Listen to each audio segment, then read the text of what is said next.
So ನಾವಿವಾಗ entry ಆಗ್ತಾ ಇದೀವಿ ಕಜಕಿಸ್ತಾನ್ ಬಾರ್ಡರ್ಗೆ. ನೋಡಿ ಅಲ್ಲಿ ಚೆಕ್ ಮಾಡ್ತಾ ಇದ್ದಾರೆ, ಅದನ್ನ ವಿತ್ ಕ್ಯಾಮ್ರಾದಲ್ಲಿ ರೆಕಾರ್ಡ್ ಮಾಡ್ಕೊತಾ ಇದ್ದಾರೆ. ಏನ್ ಸಖತ್ತಾಗಿದೆ ಇದು. ಅಯ್ಯೋ ಹುಷಾರ್.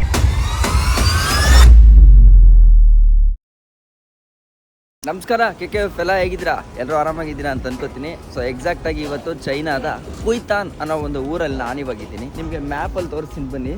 ನಾವು ಮ್ಯಾಪಲ್ಲಿ ನಡೀಗ ಬೆಂಗಳೂರಿಂದ ಶುರು ಮಾಡೋದು ಅಲ್ವಾ. ಸೊ ಇಲ್ಲಿಂದ ಶುರು ಮಾಡಿ ನೇಪಾಳ ದಾಟಿ ಆಲ್ಮಂಡು, ಗೋಲ್ಮುಂಡು, ಟುರ್ಪಾನು ಇದೆಲ್ಲ ದಾಟ್ಕೊಂಡು ಬಂದಿದ್ದೀವಿ. ಓಕೆನಾ? ಆಲ್ಮೋಸ್ಟ್ ನಾವಿವಾಗ ಇಲ್ಲಿದ್ದೀವಿ ನೋಡಿ. ನೆನ್ನೆ ಹಮ್ಮಿಗೆ ಬಂದ್ವಿ, ತುರ್ಪಾನಿಗೆ ಬಂದ್ವಿ. ತುರ್ಪಾನಿಂದ ನನ್ನ ಪ್ರಕಾರ ಇಲ್ಲಿದ್ದೀವಿ, ಯಾವುದು ಕುಯ್ತಾನ್ಗೆ.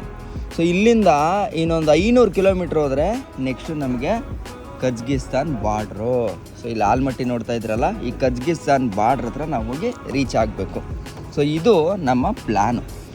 ನಮ್ಮ ಈ ಅಳತೆಗೆ ತಗೊಂಡ್ರೆ ಒಂದು 30% ಟ್ರಿಪ್ಪು ಮುಗಿದಿದೆ, ಇನ್ನು 70% ಟ್ರಿಪ್ಪು ಬಾಕಿ ಇದೆ.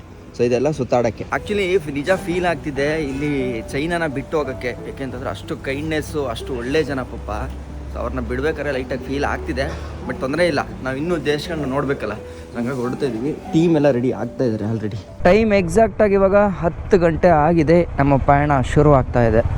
ಚೈನಾದ ಕುಯ್ತಾನ್ ಅನ್ನೋ ಊರಿಂದ ಹೋಯ್ತಾ ಇದ್ದೀವಿ. ಇವತ್ತು ಒಂದು 400 ಕಿಲೋಮೀಟರ್ ಜರ್ನಿ ಮಾಡ್ತು ಅಂತಂದರೆ ನಾವು ಎಕ್ಸಾಕ್ಟಾಗಿ ಚೈನಾ ಮತ್ತು ಕಿರ್ಗಿಸ್ತಾನ್ದು ಬಾರ್ಡ್ರನ್ನ ಹೋಗಿ ರೀಚ್ ಆಗಿಬಿಡ್ತೀವಿ. ಬಾರ್ಡ್ರ್ ರೀಚ್ ಆಗಿ ಅಲ್ಲಿ ಡಾಕ್ಯುಮೆಂಟ್ ಪ್ರೊಸೀಜರು ಅವೆಲ್ಲ ಮುಗಿಸ್ಕೊಂಡು ಹೋಗೋಕ್ಕೆ ಮೇ ಬಿ 1 ದಿನ ಟೈಮ್ ಆಗುತ್ತೆ. ನೋಡೋಣ ಅದು ಹೆಂಗಿರುತ್ತೆ ಅಂತ. ಯಾಕಂದರೆ ಚೈನಾದಲ್ಲಿ ಮಾಡಿದಂಥ ಪ್ರೋಸೆಸ್ ಏನಿತ್ತು ಅದು ಸ್ವಲ್ಪ ಟಫ್ ಇತ್ತು. ಚೈನಾ ಎಂಟ್ರಿ ತಗೊಬೇಕಾದ್ರೆ, ಎಕ್ಸಿಟ್ ಆಗಬೇಕಾದ್ರೂ ಅವ್ರು ಅಷ್ಟೇ ಚೆಕಿಂಗ್ ಮಾಡೇ ಮಾಡ್ತಾರೆ. ಸೊ ಆ ವಿಚಾರಕ್ಕೋಸ್ಕರ ನಾನು 1 ದಿನ ಬೇಕು ಅಂತ ಹೇಳ್ತೀನಿ.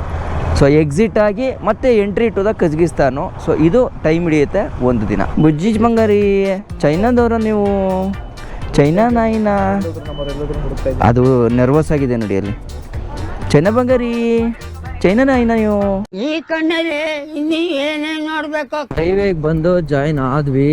ಸೊ ಹೈವೇ ಬರ್ತಿದ್ದಂಗೆ ಶುರು ಆಯಿತು ದೊಡ್ಡ ದೊಡ್ಡ ಗಾಡಿಗಳು ನೋಡಿ. ಎಷ್ಟೆಷ್ಟು ದಪ್ಪದು ಹೆಂಗ್ ತಗೊಂಡು ಹೋಗ್ತಾರೆ ಇರಲ್ಲ. ಮುಂದೆ ಒಂದು ವ್ಯಾನಲ್ಲಿ, ಒಂದು ಲಾರಿನಲ್ಲಿ ಕಾರ್ಗಳು ಹೋಗ್ತಾ ಇದೆ. ಎಷ್ಟು ಕಾರ್ಗಳು ತುಂಬ್ಕೊಂಡು ಹೋಗ್ತಾ ಇದ್ದಾರೆ ಅಂತ ನೋಡಿ ಲೈನಕ್ಕೆ. ಎಲ್ಲ ಟೊಯೋಟಾ ಮತ್ತೆ ಟೈರಾನ್ ಅನ್ನೋ ಕಂಪ್ನಿ, ಎರಡೆರಡು. ಎಲ್ಲ ಬಾಕ್ಸ್ ಕಟ್ಟಿಪೆಟ್ಟಿ ಥರ ಮಲಗಿಸ್ಬಿಟ್ಟಿದ್ದಾರೆ ಪಾಪ ಎಲ್ಲರೂ. ಎಷ್ಟು ಬ್ಯೂಟಿಫುಲ್ ಆಗಿದೆ ನೋಡಿ ಈ ಲೊಕೇಶನ್ನು. ಈ ಕಡೆ ಹತ್ತಿ ಬೆಳೆದಿದ್ದಾರೆ, ಲೆಫ್ಟ್ ಸೈಡ್ ಕೂಡ ಹತ್ತಿ ಮತ್ತು ಜೋಳ ಎರಡೂ ಇದೆ.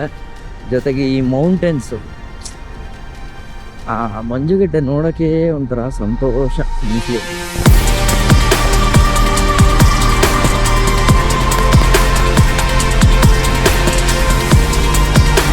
ಮತ್ತೆ ನಾನು ಅಬ್ಸರ್ವ್ ಮಾಡ್ದಂಗೆ ಇಲ್ಲಿ ಚೈನಾದಲ್ಲಿ ಎರಡೂ ಕಡೆ ಪೆಟ್ರೋಲ್ ಪಂಪ್ ಇರ್ತವೆ.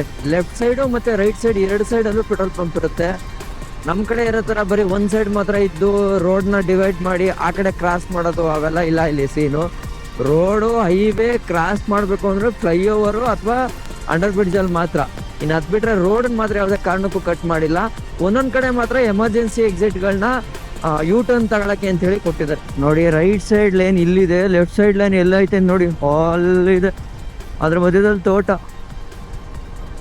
ಎಷ್ಟು ವಿಶಾಲವಾಗಿದೆ ನೋಡಿ ಇದು ಲ್ಯಾಂಡ್ಸ್ಕೇಪ್.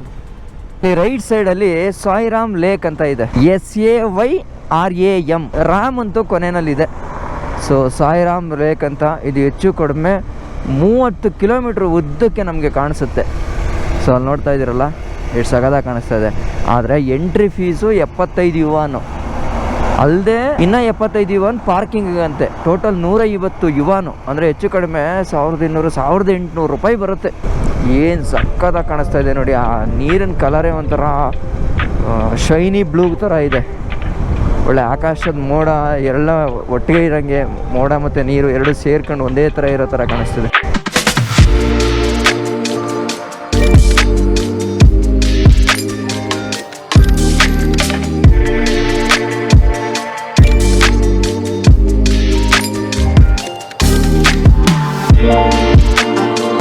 ತುಂಬ ಅಂದರೆ ತುಂಬ ದೊಡ್ಡ ಕೆರೆ ಅಲ್ಲ ಇದು, ಆ್ಯಕ್ಚುಲಿ ಡ್ಯಾಮ್ ಅಂತ ಹೇಳ್ಬೋದು ಇದನ್ನು. ಸಿಕ್ಕಾಪಟ್ಟೆ ವಿಸ್ತೀರ್ಣವಾಗಿದೆ. ಆದರೆ ಇಲ್ಲೆಲ್ಲೂ ನೀರಿನ ಸೋರ್ಸೇ ಕಾಣಲ್ಲ. ಬಟ್ ಇಲ್ಲಿ ನೋಡ್ತಾ ಅಂದರೆ ಇಷ್ಟೊಂದು ದೊಡ್ಡದಾಗಿ ನೀರೈತೆ. ಮಾರುತಿ ಸುಜುಕಿ ಶಿಫ್ಟು, ಚೈನಾದಲ್ಲಿ ಮೊದಲ ಬಾರಿಗೆ ನೋಡಿದಂಥ ಶಿಫ್ಟ್ ಕಾರ್ ನಾನಿದು. ಶಿಫ್ಟ್ ಎಲ್ಲ ಲೆಕ್ಕಕ್ಕೆ ಇಲ್ಲ ಅನ್ಕೋತೀನಿ, ಇಲ್ಲಿ ಬಡವ್ರ ಕಾರು ಪಾಪ. ಇಲ್ಲಿ ನೋಡಿ, ಇಲ್ಲಿ ಬೆಟ್ಟನ ಕೊರೆದು ರೋಡ್ ಮಾಡಿದ್ದಾರೆ ಆಯ್ತಾ. ಮಾಡಿಬಿಟ್ಟು ಅದನ್ನು ಹೆಬ್ಬಾಗಲು ಮಾಡಿ ಅದನ್ನು ಕೂಡ ಸುಂದರವಾಗಿ ಕಾಣಿಸೋ ಥರ ಮಾಡಿದ್ದಾರೆ ನೋಡಿ. ಈ ಕೊರೆದ ಜಾಗನ ಸುಮ್ಮನೆ ಖಾಲಿ ಬಿಡೋದು ಬೇಡ ಅಂಥೇಳಿ ಹೆಬ್ಬಾಗಲ್ ಥರ ಮಾಡಿರೋದು. ಏನು ತಲೆ ಇವ್ರದು.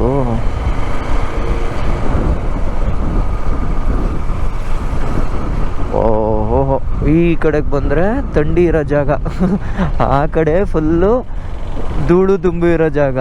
ಏನಿದು ಇಲ್ಲಿ ನೋಡಿ, ಎಂಟ್ರಿ ಆಗಿದ ತಕ್ಷಣ ಎಷ್ಟು ಹಸಿರು ಮರಗಳು ಕಾಣಿಸ್ತಾ ಇದೆ ಅಂತ. ಇಲ್ಲಿ ನೋಡಿ, ಈ ಕಲ್ಲುಗಳ ಮೇಲೆಲ್ಲ ಅವ್ರದ್ದು ಏನೇನೋ ಹಿಸ್ಟ್ರಿ ಎಲ್ಲನೂ ಗೊಂಬೆ ಬರೆದಿಟ್ಟಿದ್ದಾರೆ. ಯಪ್ಪ, ಏನು ಸಖತ್ತಾಗಿದೆ ಇದು.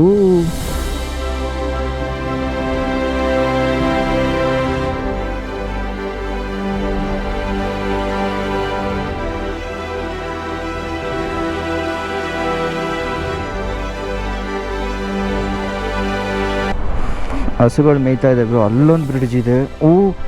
ಅದು ನೋಡಿದ್ರ ಅದು ಸರ್, ಇದು ಟೆನ್ಷನ್ ಬ್ರಿಡ್ಜು. ಅಲ್ಲೇ ಹೋಗ್ತೀವಿ. ಹೌದಾ, ಮಜಾ ಇರುತ್ತೆ ಮಾತ್ರ ಹಂಗೋದ್ರೆ. ಅಲ್ಲ, ಇನ್ನೊಂದು ಪ್ರಕೃತಿ ವಿಸ್ಮಯ ಅಬ್ಸರ್ವ್ ಮಾಡಿದ್ರ, ಆ ಕಡೆಗೆ ಧೂಳು, ಆ ಹೆಬ್ಬಾಗಲ್ ದಾಟಿ ಈ ಕಡೆಗೆ ಬಂದರೆ ಮರಗಳು. ಇವಾಗ ನೋಡಿ ಫಾರಿನ್ ಅನ್ನೋ ಫೀಲ್ ಬಂದಿರೋದು. ಯಾಕೆ ಅಂತಂದರೆ ಇಷ್ಟು ದಿನ ಬಂದಿದ್ದು ಸೇಮ್ ನಾವು ನೋಡಿರೋಂಥ ಸ್ಪಿಟಿ, ಹಿಮಾಚಲ್ ಪ್ರದೇಶ ಲೈಕ್ ಆ ಥರನೇ ಇದ್ದಿದ್ದರಿಂದ ನಮಗೂ ಏನು ಫೀಲ್ ಆಗ್ತಿರ್ಲಿಲ್ಲ. ನೋಡಿ, ಇದು ಸ್ಟೇ ಅಥವಾ ಅಂತಂದರೆ ಕ್ಯಾಂಪಿಂಗ್ ಸ್ಟೇ ಟೈಪ್ ಮಾಡಿಕೊಟ್ಟಿದ್ದಾರೆ. ಸೊ ಉಳಿತೀನಿ ಅಂತಂದರೆ ಇಲ್ಲೂ ಉಳಿಬೋದು. ಬಟ್ ನಮ್ಮ ಸ್ಟೇ ಇರೋದಿನ ಮುಂದೆ ಇದೆ. ಸೊ ಅಲ್ಲೋಗಿ ಉಳಿತೀವಿ ಬಾರ್ಡ್ರಲ್ಲಿ, ಅಂದರೆ ಕಿರ್ಗಿಸ್ತಾನು ಮತ್ತು ಚೈನಾದು ಬಾರ್ಡ್ರ್ ಇದೆಯಲ್ಲ, ಅಲ್ಲೋಗಿ ಉಳಿತೀವಿ. ನಾಳೆ ಅಲ್ಲಿಂದ ಚೈನಾನ ಎಕ್ಸಿಟ್ ಆಗ್ತೀವಿ, ನಾಡಿದ್ದು ಕಜಕಿಸ್ತಾನ ಎಂಟ್ರಿ ಆಗ್ತೀವಿ. ಸೊ ಇದು ಪ್ರೋಸೆಸ್ ಇರೋದು. ಇಲ್ಲಿ ನೋಡಿ, ಇನ್ನೂ ಮಜವಾಗಿ ಕಾಣಿಸ್ತಾ ಇದೆ. ಕರೆಕ್ಟಾಗಿ ಆ ಟನಲ್ಲಿಂದ ಇಲ್ಲಿಗೆ ಕ್ಲೀನಾಗಿ ಲೆವೆಲ್ಸ್ ತಗೊಬಂದು ಎರಡೂ ಬೆಟ್ಟನ ಜಾಯಿನ್ ಮಾಡಿದ್ದಾರೆ, ಒಂದು ಸೇತುವೆ ಮಾಡಿ. ನೋಡಿ, ಇಲ್ಲಿ ಒಂದು ಲೊಕೇಶನಲ್ಲಿ ಕ್ಲೀನಾಗಿ ಕೆಳಗಡೆವರೆಗೂ ವಾಕ್ ಮಾಡಿಕೊಂಡು, ಮತ್ತು ಸೇಮ್ ನಮ್ಮಲ್ಲಿ ಹೆಂಗೆ ಪ್ರೀ ವೆಡ್ಡಿಂಗ್ ಶೂಟಿಂಗ್ ಅವೆಲ್ಲ ನಡೆಯುತ್ತೋ ಆ ಥರನೇ ನೋಡಿ ಇಲ್ಲಿ ಶೂಟಿಂಗ್ ಎಲ್ಲ ನಡೀತಾ ಇದೆ. ಸೊ ಅದು ವ್ಯೂ ಪಾಯಿಂಟ್ ಅಂತೆ. ಈಗ ಅಲ್ಲಿಗೆ ಹೋಗಿ ನೋಡ್ಕೊಂಡು ಬರೋಣ ಬನ್ನಿ. ಯಾ ಕುದುರೆ ರೈಡ್ ಕೂಡ ಇದೆ ನೋಡಿ ಇಲ್ಲಿ.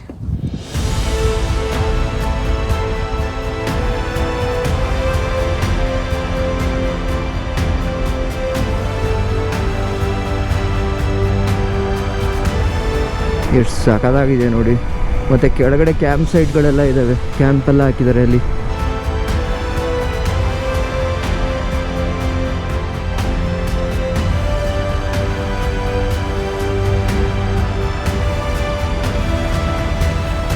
ಮೇಲೆ ನಿಂತು ನೋಡಿದ್ವಲ್ಲ ಹ್ಯಾಂಗಿಂಗ್ ಬ್ರಿಡ್ಜು, ಸೊ ಅದು ನೋಡಿ ಇಲ್ಲಿಂದ ಎಷ್ಟು ಚೆನ್ನಾಗಿ ಕಾಣಿಸ್ತಿದೆ ಅಂತ.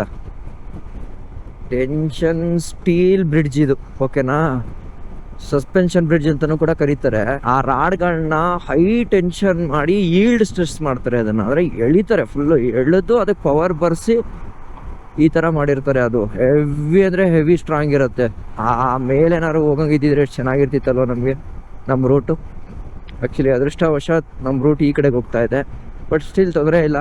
ಇದನ್ನು ನೋಡೋಕ್ಕೆ ಈ ವ್ಯೂ ಸಿಗ್ತಾ ಇದೆಯಲ್ಲ, ಇದಕ್ಕೆ ಕಾಸು. ಎರಡು ಬೆಟ್ಟನ ಹಂಗೆ ಈಸಿಯಾಗಿ ಕನೆಕ್ಟ್ ಮಾಡಿಬಿಟ್ಬಿಟ್ಟವ್ರೆ. ಸೊ ಕೊನೆ ಚೆಕ್ ಪೋಸ್ಟು ಚೈನಾದು, ಅಂದರೆ ಇದು ಸ್ಟೇಟ್ ಟು ಸ್ಟೇಟು ದಾಟ್ತಾ ಇರೋದು. ಈಗ ನೆಕ್ಸ್ಟು ಬಾರ್ಡ್ರ್ ಒಂದೇನೆ ನಮ್ಮದು ಕೊನೆ ಇರೋದು. ಒಂದೊಂದು ಗಾಡಿನೂ ಬಿಡದೆ ಚೆಕ್ ಮಾಡ್ತಾರೆ ಮಾತ್ರ. ನೋಡಿ ಎಷ್ಟು ನೀಟಾಗಿ ವಿಷಿಲ್ ಹೊಡೆದು ಇಲ್ಲಿ ಬನ್ನಿ, ಇಲ್ಲಿ ನಿಲ್ಲಿಸಿ ಅಂತ. ಮತ್ತು ಇಷ್ಟು ಓಡಾಡಿದ್ದೀವಲ್ಲ, ಎಲ್ಲೂ ಕೂಡ ಒಂದು ಕಡೆನೂ ₹1 ಲಂಚ ಅಂತ ಕೊಟ್ಟಿಲ್ಲ ಅಲ್ವಾ. ಇದಕ್ಕೆ ಇವರು ಇಷ್ಟು ಮುಂದೆ ಬೆಳೆದಿರೋದು, ಭ್ರಷ್ಟಾಚಾರ ಇಲ್ಲದೆ ಇರೋದ್ರಿಂದ. ನಾವಿವಾಗ ಬಂದ್ವಲ್ಲ ರೋಡು. ಸೊ ಈಗ ಏನೇನು ರೋಡ್ ಬಂದಿದ್ದೀವೋ ಇಲ್ಲಿಂದ ಅಪ್ ಟು ದುಬೈವರೆಗೂ, ಆ ಕಾಲದಲ್ಲಿ ಕೇರಳದಿಂದ ಅಂದರೆ ಭಾರತದಿಂದ ಕಚ್ಚಾ ವಸ್ತುಗಳನ್ನ ಮತ್ತು ಖನಿಜ ಲವಣಾಂಶಗಳನ್ನ ಮತ್ತು ಸಾಂಬಾರು ಪದಾರ್ಥಗಳನ್ನ ಟ್ರಾನ್ಸ್ಪೋರ್ಟ್ ಮಾಡ್ತಾಯಿದ್ರು. ಆ ಟ್ರಾನ್ಸ್ಪೋರ್ಟ್ ಮಾಡ್ತಾ ಇದ್ದಂಥ ರೋಡಲ್ಲೇ ಇವತ್ತು ನಾವು ಬೆಂಗಳೂರಿಂದ ಇಲ್ಲಿವರೆಗೂ ಬಂದಿರೋದು. ಆ ರೋಡನ್ನ ಸಿಲ್ಕ್ ರೋಡ್ ಅಂತ ಕೂಡ ಕರೀತಾರೆ. ಸೊ ನೀವು ಇಲ್ಲಿ ನೋಡ್ಬೋದು, ಇದನ್ನ ಬರೆದು ಕೂಡ ಹಾಕಿದ್ರೆ. ಸೊ ಸಿಲ್ಕ್ ರೋಡ್ ಅಂತಂದ್ರೆ ಎಲ್ಲಿಂದ ಎಲ್ಲಿವರೆಗೂ ಶುರು ಅಂತ. ಬಟ್ ಚೈನಾ ಹೋಗೋಕ್ಕಾಗಲ್ಲ, ಜಸ್ಟ್ ನೀವು ಹಂಗೆ ನೋಡಿ. This is silk road, old ancient silk road ಅಂತ. ಎಲ್ಲೆಲ್ಲಿ ಬರುತ್ತೆ ಏನು ಅನ್ನೋದನ್ನ ನೋಡಿ, ಇಲ್ಲೊಂದು ಕ್ಲೀನಾಗಿ ಇಮೇಜ್ ಹಾಕಿದ್ದಾರೆ ನೋಡಿ. ಆಗಿನ ಕಾಲದಲ್ಲಿ ಒಂಟೆನಲ್ಲಿ ಅಕ್ಕಿ, ಜೋಳ ಮತ್ತು ಸಾಂಬಾರು ಪದಾರ್ಥಗಳು ಅದನ್ನೆಲ್ಲನೂ ಕೂಡ ಕ್ಯಾರಿ ಮಾಡ್ತಾ ಇದ್ದಿತ್ತು. ನೋಡಿದ್ರಾ, ಅಪ್ ಟು ದುಬೈವರೆಗೂ ತಗೊಂಡೋಗ್ತಾ ಇದ್ರಂತೆ. ಸೊ ಆ ಡೀಟೇಲ್ಸನ್ನೇ ಇಲ್ಲಿ ಕೊಟ್ಟಿದ್ದಾರೆ. ಟೈಮ್ ಬಂದ್ಬಿಟ್ಟು 7 ಗಂಟೆ 4 ನಿಮಿಷ. ನಂಬ್ತೀರಾ ನೋಡಿ ಎಷ್ಟು ಬೆಳಕಿದೆ ಅಂತ. ಇನ್ನೂ ಹೆಚ್ಚು ಕಡಿಮೆ 8-8:30ವರೆಗೂ ಇದೇ ಬೆಳಕಿರುತ್ತೆ. ನಮ್ಮಲ್ಲಿ ಸಂಜೆ 5 ಗಂಟೆಗೆ ಹೆಂಗಿರುತ್ತೋ ಅದೇ ಥರನೇ ಇರುತ್ತೆ. ಅದಾದಮೇಲೆ ಕಮ್ಮಿ ಆಗುತ್ತೆ. ಮತ್ತು ಚೈನಾಗೂ ನಮಗೂ ಟೈಮಿಂಗ್ಸು 2.5 ಗಂಟೆ ಟೈಮ್ ಇವರು ಮುಂದೆ ಇದೆ, ಇವರು ಟೈಮಿಂಗ್ಸು ನಮ್ಮದು ಹಿಂದೆ ಇರುತ್ತೆ. ಎಕ್ಸಾಂಪಲ್ ಅಲ್ಲಿ ಸಂಜೆ ಒಂದು 5 ಗಂಟೆ ಅಂತಂದರೆ ಇಲ್ಲಿ ರಾತ್ರಿ 7 ಗಂಟೆ ಆಗಿರುತ್ತೆ. ಕೆಮ್ಮಂಗೆ ಇಲ್ಲ. ಕೊನೆ ದಿನ ಅಲ್ವಾ, ಎಂಜಾಯ್ ಮಾಡ್ತಾರೆ. ಏನೇ ಆದ್ರೂನು ಚೈನಾ ದೇಶದ ಬಗ್ಗೆ ಯಾರು ಏನ್ ಹೇಳಿದ್ರು ಎಲ್ಲ 12 ದಿನದಲ್ಲಿ ಎಲ್ಲ ತೊಳೆದೋಯ್ತು. ನಮ್ಮ ಮನ್ಸಲ್ಲಿ ಅದೇ ಇತ್ತಲ್ಲ ಸರ್. ಇನ್ಫ್ರಾಸ್ಟ್ರಕ್ಚರ್ ಮಾತ್ರ ಹ್ಯಾಟ್ಸ್ ಆಫ್. ಜನಗಳು ಅಷ್ಟೇ ಫ್ರೆಂಡ್ಲಿ ಇದಾರೆ, ಹ್ಯೂಮನ್ ಅಪ್ರೋಚ್ ಇದೆ. ಫಸ್ಟ್ ಬಂದ ತಕ್ಷಣ ಸಿಗರೇಟ್ ಕೊಡ್ತಾರಪ್ಪ. ನೋಡಿ ಇವರು ಚೈನಾದವರೇ, ಸ್ವೀಟ್ ಕೊಡ್ತಾ ಇದ್ದಾರೆ. ಬೈಕರ್ ಫ್ರೆಂಡು ಶಶೆ ಶಶೆ. ಇದೇ ಹೋಟ್ಲು ನೋಡಿ, ಚೈನಾದಲ್ಲಿ ಉಳಿತಾ ಇರ್ತಕ್ಕಂಥ ಕೊನೆಯ ಹೋಟೆಲ್ಲು. ಎಷ್ಟು ಚೆನ್ನಾಗಿದೆ ಅಂತಂದರೆ ಆ್ಯಂಬಿಯನ್ಸು ಅದ್ಭುತವಾಗಿದೆ ಹೋಟೆಲ್ಲು. ತುಂಬ ಖುಷಿ ಆಯ್ತು ನನಗೆ. ಇದರ ಜೊತೆಗೆ ನಾನು ಇಲ್ಲೇನೋ ಒಂದು ತೋರಿಸ್ಬೇಕು ನೋಡಿ. ಇವೆಲ್ಲ ಪೊಲೀಸರು ಏನಾದರೂ ಜಗಳಾದಾಗ ಕಂಟ್ರೋಲ್ ಮಾಡೋಕ್ಕೆ ಅಂತ ತಗೊಬರ್ತಾರಲ್ಲ ಟೂಲ್ಸ್ಗಳು, ಅವುಗಳನ್ನ ಇಲ್ಲೇ ಇಟ್ಬಿಟ್ಟಿದ್ದಾರೆ. ಮೇ ಬಿ ಪೊಲೀಸವರು ಯೂಸ್ ಮಾಡ್ಬೋದು. ಜೊತೆಗೆ ಎಮರ್ಜೆನ್ಸಿ ಟೈಮಲ್ಲಿ ಜನಗಳೇ ಇದನ್ನು ಇಟ್ಕೊಂಡು ಅಟ್ಲೀಸ್ಟ್ ಡಿಫೆನ್ಸ್ ಮಾಡ್ಕೋಬೋದು ಅನ್ನೋ ಉದ್ದೇಶಕ್ಕೆ ಒಂದು ಲಾಡ್ಜಲ್ಲೂ ಕೂಡ ಪೊಲೀಸ್ದು ಆ ಒಂದು ಹೋರಾಟದ ಐಟಮ್ಸ್ಗಳು ಏನಿದೆಯೋ ಅದನ್ನು ಇಟ್ಟಿದ್ದಾರೆ. ಸೊ ಈ ಸಿಸ್ಟಮು ನಮ್ಮಲ್ಲೂ ಬಂತು ಅಂತಂದರೆ ಎಮರ್ಜೆನ್ಸಿ ಟೈಮ್ಗೆ ತುಂಬಾ ಉಪಯೋಗ ಆಗುತ್ತೆ. ಇಲ್ಲಿ ನೋಡಿ, ಇಲ್ಲಿ ಚೈನಾದಲ್ಲಿ ಏಡಿ, ಆಮೆ, ಸೊ ಇವೆಲ್ಲ ನೋಡಿ. ಇಲ್ಲೊಂದು ದೊಡ್ಡ ಸೀಗಡಿ ಮೀನು ಥರ ದೊಡ್ಡ ಏಡಿ ಇವೆಲ್ಲ ಇದೆಯಲ್ವಾ. ನೋಡಿ ಇಲ್ಲೊಂದು ಏಡಿ ಇದೆ. ಸೊ ಇವೆಲ್ಲ ಏನು ಸಾಕವ್ರೆ ಅಂತ ಅನ್ಕೊಂಡಿದ್ದೀರಾ? ಖಂಡಿತ ಹಂಗೆ ಅನ್ಕೊಂಡಿದ್ರೆ ನಿಮ್ಮ ತಪ್ಪು. ಇದು ಹೋಟೆಲ್ಲು. ಈ ಹೋಟ್ಲಲ್ಲಿ ನೀವು ಯಾವುದನ್ನು ಸೆಲೆಕ್ಟ್ ಮಾಡ್ತೀರೋ ಅದನ್ನು ನಿಮಗೆ ಊಟ ಬಡಿಸಿ ಅಲ್ಲಿ ತಂದು ಕೌಂಟ್ರಲ್ಲಿ ನಿಮ್ಮ ಹೆಸರು ಕರೆದು ಕೊಡ್ತಾರೆ. So this is China. So ಇಲ್ಲಿ ನೋಡಿ, ಆಮೆ ಇದೆ, ಏಡಿ ಇದೆ. ಇದ್ಯಾವುದಿದು? ಇದೇನಿದು? ಸಿಗಡಿನ? ಹಾಂ, ಲೈಕ್ ಆ ಥರದ್ದು. ಆಮೇಲೆ ನೋಡಿ ಇಲ್ಲೊಂದು ದೊಡ್ಡ ಏಡಿ ಇದೆ. ಸೊ ಇವನ್ನೆಲ್ಲನೂ ಕೂಡ ಊಟಕ್ಕೆ ಹಾಕೊಡ್ತಾರೆ. ಹಿಂಗೆ ಬೀದಿ ಮಾರ್ಕೆಟ್ ಇರುತ್ತೋ ಲೈಕ್ ಅದೇ ಥರ ಇಲ್ಲೂ ಕೂಡ ಬೀದಿ ಮಾರ್ಕೆಟ್ ಇದೆ. ಸೊ ಇಲ್ಲಿ ಎಲ್ಲ ವಸ್ತುಗಳನ್ನ ಮಾರೋದು ಎಲ್ಲ ಥರನೂ ಇದೆ ನೋಡಿ. ಇಲ್ಲಿ ನೋಡಿ ಆಟ, ಬಳೆ ಹಾಕೋ ಆಟ ಅದಿದೆ ನೋಡಿ ಇಲ್ಲಿ. ಈ ಥರ ಇಲ್ಲಿ ಗೊಂಬೆಗಳೆಲ್ಲ ಇದ್ದಾವೆ ನೋಡಿ. ಇದು ಡ್ರೈನ್ ವಾಟ್ರಾ ಅಥವಾ ನದಿ ನೀರಾ ಅಂತ ಗೊತ್ತಾಯ್ತಾ ಇಲ್ಲ. ಮೇ ಬಿ ನದಿ, ಅದಕ್ಕೆ ಡ್ರೈನ್ ವಾಟ್ರ್ ಹಾಕಿದ್ದಾರೆ ಅನ್ಸುತ್ತೆ. ಬಟ್ ಎಷ್ಟು ಕ್ಲೀನಾಗಿ ನೋಡಿ. ಅದಕ್ಕೂ ಒಳ್ಳೆ ನಮ್ಮಲ್ಲಿ ನದಿಗೆ ಏನಾರು ಒಂದು ಕಟ್ತೀವಲ್ಲ ಆ ಥರ ಕಟ್ಟಿ ಬಿಟ್ಟಿದ್ದಾರೆ. ಸಿಟಿ ಮಧ್ಯೆ ಆರಾಮಾಗಿ ಹಿಂಗೆ ಹೋಗ್ತಾ ಇರುತ್ತೆ ನೋಡಿ ಅದು. ಆಮೇಲೆ ಈ ಥರ ಚಿಕ್ಕ ಚಿಕ್ಕ ಎಲೆಕ್ಟ್ರಿಕ್ ಬೈಕ್ಗಳು, ಅದ್ರಲ್ಲಿ 3 ಜನ ಹೋಯ್ತಾ ಇದ್ದಾರೆ ನೋಡಿ. ಆಮೇಲೆ ಇಲ್ಲಿ ಬಡವರಿಲ್ಲ ಅಂತಲ್ಲ, ಇಲ್ಲೂ ಕೂಡ ಬಡವರಿದ್ದಾರೆ ನೋಡಿ. ಇವರೆಲ್ಲ ನಾರ್ಮಲ್ ಮಿಡಲ್ ಕ್ಲಾಸ್ ಜನ. ಸೊ ಬೀದಿ ಸೈಡಲ್ಲಿ ವ್ಯಾಪಾರ ಮಾಡಿಕೊಂಡು ಅವ್ರವ್ರ ಜೀವನನ ನೋಡಿ ಹಿಂಗೆ ಕಳೀತಾ ಇದ್ದಾರೆ. ಕಾರ್ ಡಿಕ್ಕಿನಲ್ಲಿ ಬಟ್ಟೆ ಅದನ್ನೆಲ್ಲ ಅವ್ರು ಏನೇನು ಐಟಮ್ಸ್ ಇರುತ್ತೋ ಎಲ್ಲ ತರ್ತಾರೆ, ತಂದು ಸೇಲ್ ಮಾಡಿ ಸಾಯಂಕಾಲ ಆದ ತಕ್ಷಣ ಮನೆಗೆ ಹೋಗ್ತಾರೆ. ಸೊ ಇದು ಚೈನಾದ ದೊಡ್ಡ ದೊಡ್ಡ ಸಿಟಿಗಳ ಬೀದಿಯಲ್ಲಿ ನಡೆಯುವಂಥ ಕೆಲಸ. ಮತ್ತು ಇಲ್ಲಿ ನೋಡಿ, ಪ್ರತಿ ಸಿಟಿಗಳಲ್ಲೂ ಈ ಥರ ಒಳ್ಳೊಳ್ಳೆ ಲೈಟ್ ಹಾಕಿ ವೈಬ್ ಮಾಡ್ತಾ ಇರ್ತಾರೆ. ಮಾತ್ರ ಸಿಟಿ ಇನ್ಫ್ರಾಸ್ಟ್ರಕ್ಚರ್ ಎಷ್ಟು ಚೆನ್ನಾಗಿ ಮಾಡ್ಕೊಂಡಿದ್ದಾರೆ ಅಂತಂದರೆ ಒನ್ ಆಫ್ ದ ಬೆಸ್ಟ್ ಅನ್ನೋ ಲೆವೆಲ್ಗೆ ಇಟ್ಕೊಂಡಿದ್ದಾರೆ ನೋಡಿ. ಒಂದು ಸರ್ಕಲ್ಗೆ 2-3 ಪೊಲೀಸು ನಿಂತಿರ್ತಾರೆ, ಕಣ್ಗಾವಲಾಗಿ ಎಲ್ಲರೂ ನೋಡ್ತಿರ್ತಾರೆ. ಮತ್ತು ಅಷ್ಟೇ ಒಂಥರ ಸ್ಟ್ರಿಕ್ಟಾಗಿ ಮಾಡ್ತಾ ಇರ್ತಾರೆ ಕೆಲಸ. ಮತ್ತು ಚೈನಾದಲ್ಲಿ ಫೇಮಸ್ ಏನು ಅಂತಂದರೆ ಈ ಥರ ಎಲೆಕ್ಟ್ರಿಕ್ ಬೈಕ್ಗಳು. ಸೊ ಎಲೆಕ್ಟ್ರಿಕ್ ಬೈಕ್ಗಳು ಎಲ್ಲಂದ್ರೆ ಅಲ್ಲಿ ಬೀದಿಗಳಲ್ಲಿ ಇರುತ್ತೆ. ಸೊ ಅವರು ಆ್ಯಪ್ನ ಸ್ಕ್ಯಾನ್ ಮಾಡಿಬಿಟ್ಟು ಪೇ ಮಾಡಿಬಿಟ್ಟು ಅದನ್ನು ಉಪಯೋಗಿಸ್ತಾರೆ. ಟೈಮ್ ಎಕ್ಸಾಕ್ಟಾಗಿ 9 ಗಂಟೆ 59 ನಿಮಿಷ, 10 ಗಂಟೆ ಆಗಿದೆ. ಆ್ಯಕ್ಚುಲಿ ಇವತ್ತು ಚೈನಾದ ಕೊನೆಯ ದಿನ ನಮ್ಮದು. ಸೊ ಚೈನಾದಲ್ಲಿ ಒಂದು 11 ದಿನ ಆಯಿತು. ಒಳ್ಳೆ ಎಕ್ಸ್ಪೀರಿಯೆನ್ಸು. ಈ ಜನ, ಇವ್ರ ಸಂಸ್ಕೃತಿ, ಆ ಕೈಂಡ್ನೆಸ್ ಇದೆ ಗೊತ್ತಾ, ಮಾನವೀಯತೆ ಅನ್ನೋದಕ್ಕೆ ತುಂಬ ಒತ್ತು ಕೊಡ್ತಾರೆ. ಸೊ ಅದಕ್ಕಂತೂ ಫಿದಾ ಆದೆ ನಾನು. ಮತ್ತು ಇನ್ನು ಇವ್ರ ವ್ಯವಸ್ಥೆ, ಇನ್ಫ್ರಾಸ್ಟ್ರಕ್ಚರ್ಸು ಎಲ್ಲ ಬೊಂಬಾಟಾಗಿದೆ ರೀ, ಸುಮ್ಮನೆ ಹೇಳೋದಲ್ಲ. ಸಖತ್ ವ್ಯವಸ್ಥೆ ಇವ್ರದ್ದು. ಮತ್ತು ಚೈನಾ ಇನ್ನೇನು ಹೊರಡಬೇಕಾದ್ರೆ ನಮಗೆ ಒಂದು ಮಳೆ ಸಿಕ್ತು. ಮಳೆ ಯಾವತ್ತೂ ಒಂದು ಒಳ್ಳೆಯದರ ಸಂಕೇತ. ಅದು ಮಳೆ ಬಂತು ಅಂತಂದರೆ ಶುಭವಾಗುತ್ತೆ ಅನ್ನೋ ಥರ ಅರ್ಥ. ಸೊ ಆ ಶುಭ ವಾರ್ತೆ ಜೊತೆಗೆ ನಮ್ಮ ಪಯಣನ ನಾವೀಗ ಕಜಕಿಸ್ತಾನಿಗೆ ಹೊರಡ್ತಾ ಇದ್ದೀವಿ. ಇನ್ಫ್ರಾಸ್ಟ್ರಕ್ಚರ್ನ ನಾನು ಪ್ರತಿ ಎಪಿಸೋಡಲ್ಲೂ ಹೇಳ್ತಾ ಇದ್ದೀನಿ. ಚೈನಾ ದಾಟಬೇಕಾದ್ರೆ ಬೇರೆ ಲೆವೆಲ್ಗಿದೆ. ಇನ್ನೊಂದು 14-15 ಕಿಲೋಮೀಟ್ರಿಗೆ ಬಾರ್ಡ್ರ್ ಸಿಗ್ತಾ ಇದೆ ನಮಗೆ. ಆದರೂ ಕೂಡ ಇವ್ರದ್ದು ಬಾರ್ಡ್ರ್ವರೆಗೂ ಎಷ್ಟು ಚೆನ್ನಾಗಿ ಇಟ್ಕೊಂಡಿರ್ತಾರೆ ಗೊತ್ತಾ. ಆಮೇಲೆ ನೀವು ಬಾರ್ಡ್ರ್ ದಾಟಿ ಯಾವ ಕಡೆನಾದರೂ ಸರಿ, ಆಮೇಲೆ ಯಥಾಸ್ಥಿತಿ ಅದೇ ದಿನ ಅವ್ರು ಗಳವ್ರು ಯಾರು ಅಂತ. ಸೊ ಇವತ್ತೊಂದು 60 ಕಿಲೋಮೀಟ್ರ್ ಹೊಡೆದ್ಬಿಟ್ಟು, 60 ಅಲ್ಲ, ಇವತ್ತೊಂದು 15 ಕಿಲೋಮೀಟ್ರ್ ಆದಮೇಲೆ ಬಾರ್ಡ್ರ್ ಚೆಕ್ ಪೋಸ್ಟ್ ಎಲ್ಲ ಮುಗಿಸ್ಕೊಂಡು ಹೊರಗಡೆಗೆ ನಮ್ಮ ಕಜಕಿಸ್ತಾನ ಬಿಡ್ತಾರೆ. ಅಲ್ಲಿಂದ ನಾವು ಒಂದು 60 ಕಿಲೋಮೀಟ್ರ್ ಹೊಡಿಬೇಕಂತೆ ನಾವು ಇರಬೇಕಾಗಿರೋ ಸ್ಟೇಗೆ. ಮೇ ಬಿ ಈ ಗೂಡ್ಸು ಇದೆಲ್ಲ ನಿಂತಿರೋದ್ರಿಂದ ನೋಡಿದ್ರೆ ಯಾಕೋ ಬಾರ್ಡ್ರ ಅಂತ ಕಾಣಿಸುತ್ತೆ. ನನಗೆ ಎಕ್ಸೈಟ್ಮೆಂಟ್ ಇದೆ ಚೈನಾ ಟು ಕಜಕಿಸ್ತಾನ್ ಬಾರ್ಡ್ರ್ ಹೆಂಗಿರ್ಬೋದು ಅಂತ. ಈ ಜಾಗದಲ್ಲಿ ನಮ್ಮದು ಕಸ್ಟಮ್ಸ್ ಕ್ಲಿಯರೆನ್ಸ್ ನಡೀತಾ ಇತ್ತು, ಅಂತಂದರೆ ಡಾಕ್ಯುಮೆಂಟೇಷನ್ ಎಲ್ಲ ನಡೀತಾ ಇತ್ತು. ಸೊ ಇವಾಗ ಒಂದು ಸಲ ಕಸ್ಟಮ್ ಕ್ಲಿಯರೆನ್ಸ್ ಆಯಿತು. ಇವಾಗ ಗಾಡಿ ತಗೊಂಡು ಹೋಗ್ತಾ ಇದ್ದೀವಿ. ಕಜಕಿಸ್ತಾನ್ ಬಾರ್ಡ್ರ್ ಅದು ಆ ಕಡೆ. ಸೊ ಈಗ ಅಲ್ಲಿಗೆ ಹೋಗಬೇಕು. ಫಸ್ಟ್ ಇಲ್ಲಿಂದ ಹೊರಡೋಣ ಬನ್ನಿ. ಅಯ್ಯೋ ಹುಷಾರು.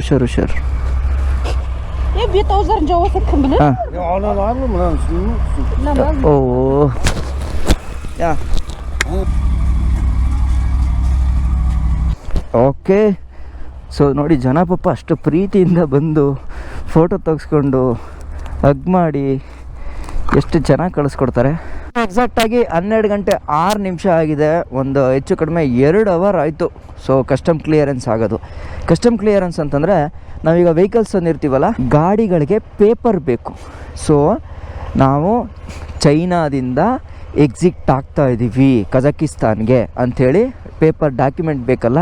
ಸೊ ಹಂಗಾಗಿ ಅದರ ಕ್ಲಿಯರೆನ್ಸ್ ಆಯಿತು. ಶೇಷೆ ಬಾಯ್.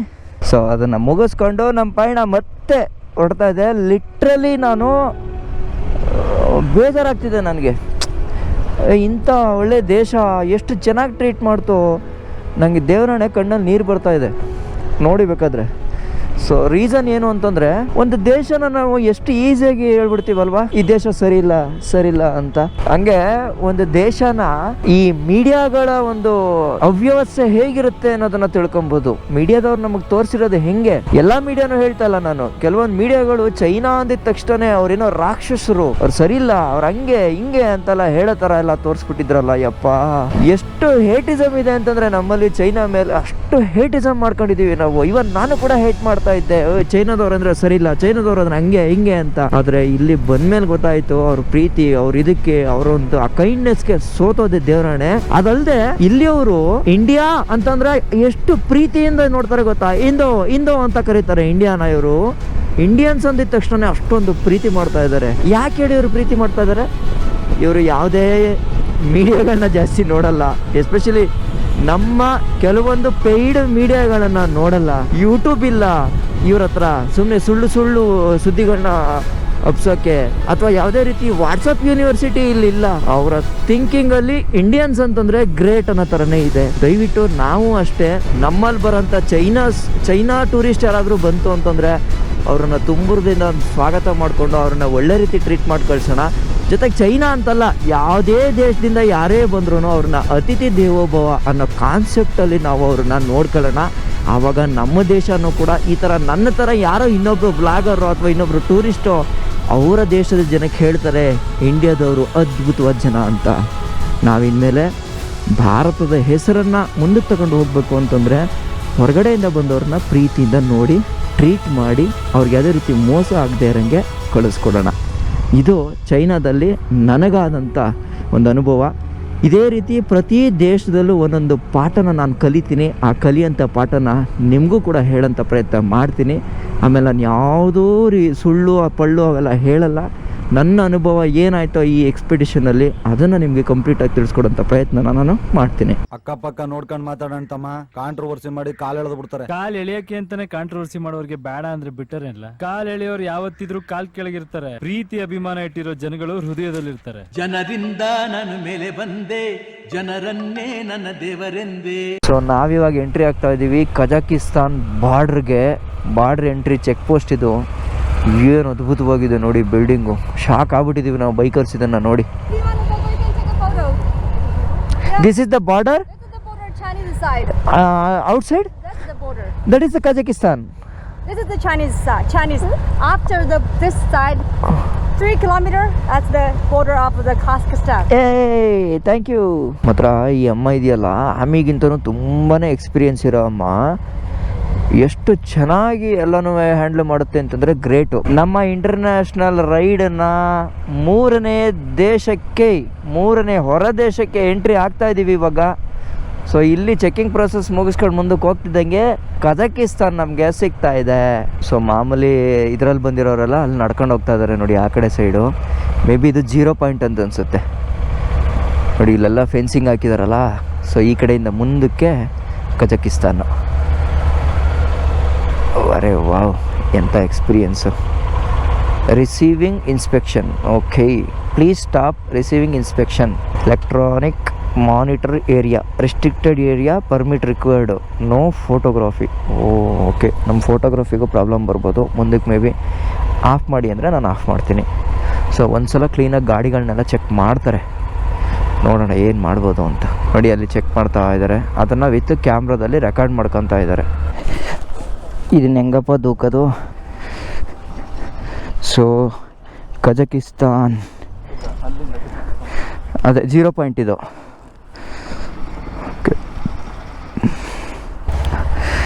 ಓಕೆ, ಸೊ ಅದೇ ಎಕ್ಸಿಟ್ ಅಲ್ಲ, ಹಂಗಾಗಿ ಆರಾಮಾಗಿ ಬಿಡ್ತಾರೆ.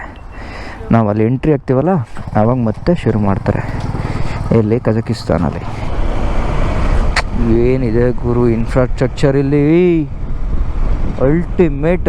ಒಂದು ದೇಶದ ಗಡಿನ ಎಷ್ಟು ಕ್ಲೀನಾಗಿ ಮಾಡ್ಕೊಂಡಿದ್ದಾರೆ ಅಂದರೆ ಒಬ್ಬನೂ ನುಸ್ಲಕ್ಕಾಗಲ್ಲ, ಆ ಕಡೆಯಿಂದ ಈ ಕಡೆಗೆ, ಈ ಕಡೆಯಿಂದ ಆ ಕಡೆಗೆ. ಸೊ ಇನ್ನೂ ಒಂದು ಪ್ಲಸ್ ಪಾಯಿಂಟ್ ಏನು ಅಂತಂದರೆ ನಾವು ವಯಾ ರೋಡೇ ಬಂದಿರೋದ್ರಿಂದ ನಮಗೆಲ್ಲ ಚೆಕ್ಕಿಂಗ್ ಆಗಿರುತ್ತೆ ಅನ್ನೋದು ಒಂದು ಕಾನ್ಫಿಡೆನ್ಸ್ ಅವರಿಗೆ. ಅಷ್ಟು ಸುಲಭಕ್ಕೆ ಅವರು ರೋಡ್ ಮೇಲೆ ಈ ಸೆಕ್ಯೂರಿಟಿಗಳನ್ನ ದಾಟ್ಕೊಂಡು ಬಂದಿರೋಕ್ಕೆ ಸಾಧ್ಯನೇ ಇಲ್ಲ ಅನ್ನೋ ಲೆಕ್ಕಕ್ಕೆ ನಮ್ಗೆ ಆರಾಮಾಗಿ ಬಿಡ್ತಾ ಇದ್ದಾರೆ. ಸೊ ಇಲ್ಲಿ ಯಾರೋ ಒಬ್ಬರು ನಮ್ಮನ್ನು ಕರೆದ್ರು ಬನ್ನಿ ಅಂತ. ಎಸ್,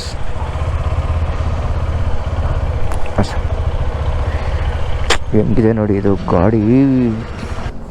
ನೀಟಾಗಿ ಕಾಣುತ್ತೆ, ಅಷ್ಟೇ ಡೇಂಜರಸ್. ಯಾಕಂದ್ರೆ ನಾವು ಈ ಕಂಟ್ರಿಗೆ ಬಂದಿದ್ದು ದಾಖಲೆ ಇಲ್ಲ, ವಾಪಸ್ ಹೋಗಿದ್ದು ದಾಖಲೆ ಇಲ್ಲ, ಪಾಸ್ಪೋರ್ಟ್ಗೂ ಸೀಲ್ ಹಾಕಲ್ಲ, ಏನಿಲ್ಲ, ಯಾವುದೇ ದಾಖಲೆ ಇಲ್ಲ. ನಾವು ಇಲ್ಲಿ ಬಂದಿದ್ದೀವಿ ಇಲ್ಲಿ ಅಂದರೆ ಪಾಸ್ಪೋರ್ಟಿಗೂ ಬೆಲೆ ಇಲ್ಲ, ಅವ್ರ ಡಾಕ್ಯುಮೆಂಟಿಗೆ ಬೆಲೆ ಇಲ್ಲ.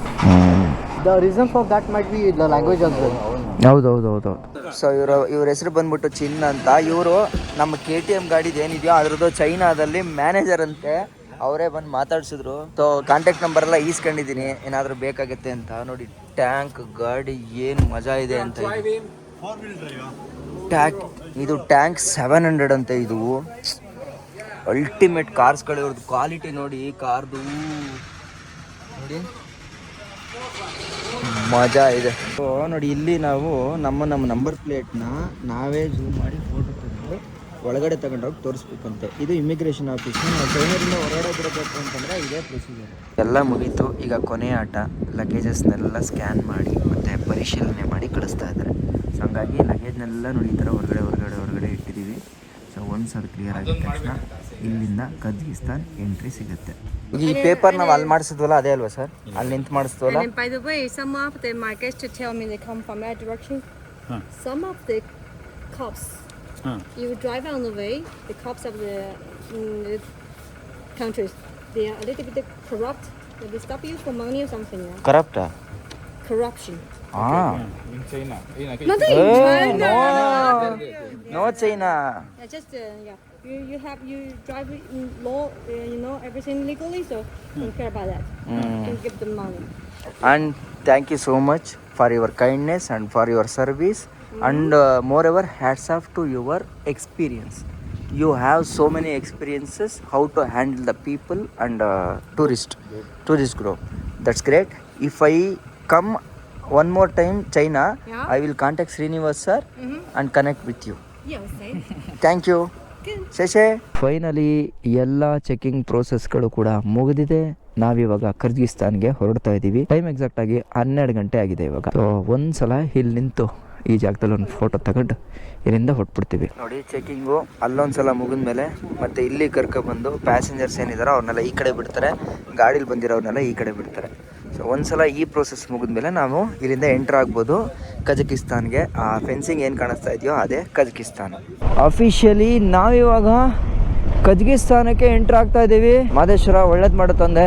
ನನ್ನ ಇಂಟರ್ನ್ಯಾಷನಲ್ ರೈಡನ್ನು 3ನೇ ಕಂಟ್ರಿ ನನ್ನ ಬೈಕಲ್ಲಿ ಎಂಟರ್ ಆಗ್ತಾ ಇರೋದು. 3ನೇ ದೇಶ. ಹೆಂಗಿರುತ್ತೆ ಅಂತ ನೋಡೋಣ ಬನ್ನಿ. ನೋಡಿ ಅಲ್ಲೆಲ್ಲ ಗೂಡ್ಸ್ ಹೋಯ್ತಾ ಇದೆ, ಗೂಡ್ಸಿಗೆ ಸಪ್ರೇಟ್ ಲೇನು. ಸೊ ನಿಮಗೆ ಈ ವಿಡಿಯೋಗಳು ನೋಡ್ತಿದ್ದಂಗೆ ಗೊತ್ತಾಗ್ಬಿಡುತ್ತೆ ಒಂದು ದೇಶದಿಂದ ದೇಶಕ್ಕೆ ಯಾವ್ಯಾವ ರೀತಿ ಗಡಿಯಿಂದ ಗಡಿಗೆ ದಾಟಿಸ್ತಾರೆ ಅಂತ. ಚೈನಾದವ್ರು ಮಾತ್ರ ಎಲ್ಲ ಕಡೆಗೂ ಎಕ್ಸ್ಪೋರ್ಟ್ ಮಾಡ್ತಾರೆ ಅಲ್ಲ. ಅಲ್ಲಿ ಕಾಣಿಸ್ತಾ ಇದೆಯಲ್ಲ ನೋಡಿ, ಇದೊಂಥರ 0 ಪಾಯಿಂಟ್ ಇದು ನೋಡಿ. ಆ ಕಡೆಗೂ ಫೆನ್ಸಿಂಗ್ ಇದೆ, ಈ ಕಡೆಗೂ ಫೆನ್ಸಿಂಗ್ ಇದೆ, ಮಧ್ಯದಲ್ಲಿ ಒಂದು ರೋಡ್ ಬಿಟ್ಕೊಂಡಿದ್ದಾರೆ. ಸೊ ಅಲ್ಲಿವರೆಗೂ ಚೈನಾ, ಇದರ ಮುಂದಕ್ಕೆ ಕಜಕಿಸ್ತಾನ್. ಅಯ್ಯೋ ಎಷ್ಟು ಸಲ ಚೆಕ್ ಮಾಡ್ತಾರೆ. ಓ ಅಲ್ಲ ಸರ್, ಇನ್ನೂ ಹೊರಗೆ ಹಾಕಿಲ್ಲ, ಇನ್ನೂ ಚೈನಾದಲ್ಲೇ ಇದೀವಿ ನಾವು. ಚೈನಾ ಸರ್, ಇಲ್ಲೇ ಇದೆಯಲ್ಲ ಚೈನಾ ಇನ್ಸ್ಪೆಕ್ಷನ್ ಆಫೀಸ್ ಅಂತ. ಈಗ ತಾನೇ ಅಲ್ಲಿ ಚೆಕ್ ಮಾಡಿದ್ರು, ಮತ್ತೆ ಚೆಕ್ ಮಾಡ್ತಾವ್ರ. ಏನಿದು ಸೆಕ್ಯೂರಿಟಿ ಅಂದರೆ ಸೆಕ್ಯೂರಿಟಿ ಇವ್ರದ್ದು. ಈಗ ನಾನು ಏನು ನಿಂತಿದ್ದೀನೋ ಇದು ಚೈನಾ. ಆ ಫೆನ್ಸಿಂಗ್ ಕಾಣಿಸ್ತಾ ಇದೆಯಲ್ಲ, ಅದರಿಂದ ಆ ಕಡೆಗೆ ಕಜಕಿಸ್ತಾನ್. ಸೊ ನಾವಿವಾಗ ಅದು ಹೆಂಗೆ ಗೊತ್ತಾಗುತ್ತೆ ಈಗ, ಇದೊಂಥರ ಇವ್ರದ್ದು ಚೈನಾದವ್ರದ್ದು ಡಬಲ್ ಫೆನ್ಸಿಂಗ್ ಟೈಪ್ ಹಾಕೊಂಡ್ಬಿಟ್ಟಿದ್ದಾರೆ ಆಯಿತಾ. ಅದರಿಂದ ಮುಂದಕ್ಕೆ ನೋಡೋಣ ಕಜಕಿಸ್ತಾನ್ ಹೆಂಗಿದೆ ಅಂತ. ಬಡ ರಾಷ್ಟ್ರ ಅಂತ ಹೇಳ್ತಾ ಇದ್ದಾರೆ ಅದನ್ನು. ಸೊ ಹೆಂಗಿರ್ಬೋದು ಡಿಫ್ರೆನ್ಸ್ ಅಲ್ಲಿಗೂ ಇಲ್ಲಿಗೂ ನೋಡುವ.